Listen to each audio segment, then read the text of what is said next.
ప్రియులారా, బాగున్నారా? దేవుని వాక్యాన్ని క్రమంగా చదువుచున్నారా? ప్రార్థించుచున్నారా? నేటి ధ్యాన వాక్యము 30వ కీర్తన 12వ వచనం. యెహోవా నా దేవా, నిత్యము నేను నిన్ను స్తుతించెదను. భక్తుడిక్కడ దేవుడు చేసిన గొప్ప మేళ్లకై, దేవా నేను నిత్యము నిన్ను స్తుతించెదను అని చెప్తున్నాడు. పై మాటలు మనం గమనించినప్పుడు, నీవు నా గోనె పట్టను విడిపించి సంతోష వస్త్రము నన్ను ధరింపజేసి ఉన్నావు.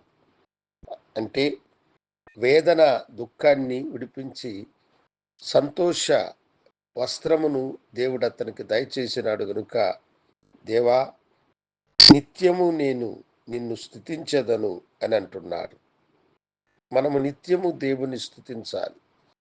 మనకు మేలు కలిగినప్పుడు, మనము కీడులో ఉన్నప్పుడు, మనము బాధలలో ఉన్నప్పుడు, మనము ఆవేదనలో ఉన్నప్పుడు, మనము ఎలాంటి పరిస్థితులు ఉన్నా మన నోట దేవుని స్తుతి తప్ప ఆవేశము, కోపము, దూషణకరమైన మాటలు కాకుండా మనము ఎల్లప్పుడూ దేవుణ్ణి స్తుతించువారముగా ఉండాలి. దేవుని బిడ్డలారా, మనం ఎల్లప్పుడూ దేవుణ్ణి స్తుతించినప్పుడు దేవుడు మనకు మేలుని, గొప్ప ఆశీర్వాదమును ఆయన అనుగ్రహించువాడు. పౌలు శీలలు మాసిదోనియా ప్రాంతంలో దేవుని సువార్తను వారు ప్రకటించుచూ ఉండగా, వారి మీద శత్రువులు చెలరేగి వారిని పట్టి బంధించి న్యాయాధిపతుల దగ్గరకు తీసుకుని పోయారు. వారు దయ్యము పట్టిన ఒక చిన్నదానిని ఆ దయ్యము యొక్క చేతులలో నుండి విడిపించారు గనుక అదే వారు చేసిన నేరమని వారు అనుకున్నారు. ఆ న్యాయాధిపతులు వారిని బెత్తములతో కొట్టమని ఆజ్ఞాపించి వారి కాళ్లకు చేతులకు సంకెళ్లను బిగించి చెరసాలలో వేయమని ఆజ్ఞాపించారు. చెరసాలలో వారిని వేసినారు. అయితే మధ్యరాత్రి వేళ పౌలు శీలలు దేవునికి పాటలు పాడుచు, ప్రార్థించుచు ఆయనను స్తుతించారు, ఆయనను మహిమపరిచినారు, ఆయనను గణపరిచినారు. చెరసాలంతా స్తుతితో నింపబడ్డది.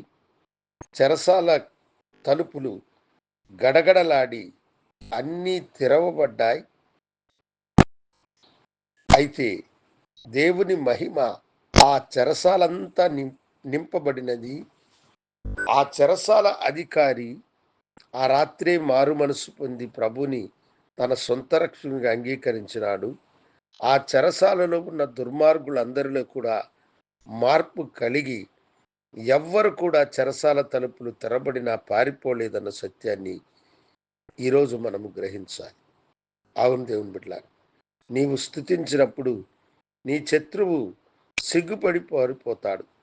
నీకు కీడు చెయ్యాలని అనుకున్న వారే మారు మనసు పొంది దేవుని బిడ్డలుగా మార్చబడతారు.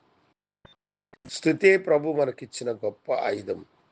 ఎల్లవేళలా ఆయనను స్తుతించుదాం, ఆయనను గణపరచుదాం. ఆయన మహిమను మన నోరారా మనము ప్రచురపరచుదముగాక. ప్రార్థించుకుందాం. గనుడా, నీ ప్రియ బిడ్డలను నీ కృపాకరములకు అప్పగిస్తున్నాను. నిత్యము నీ బిడ్డల నోట స్తుతి ఉంచమని, ఆశీర్వదించి దీవించమని యేసు నామమున అడిగి వేడుకొంచున్నాము తండ్రి. ఆమేన్. శుభోదయం. ప్రభు మిమ్మలను దీవించునుగాక. ఆమేన్.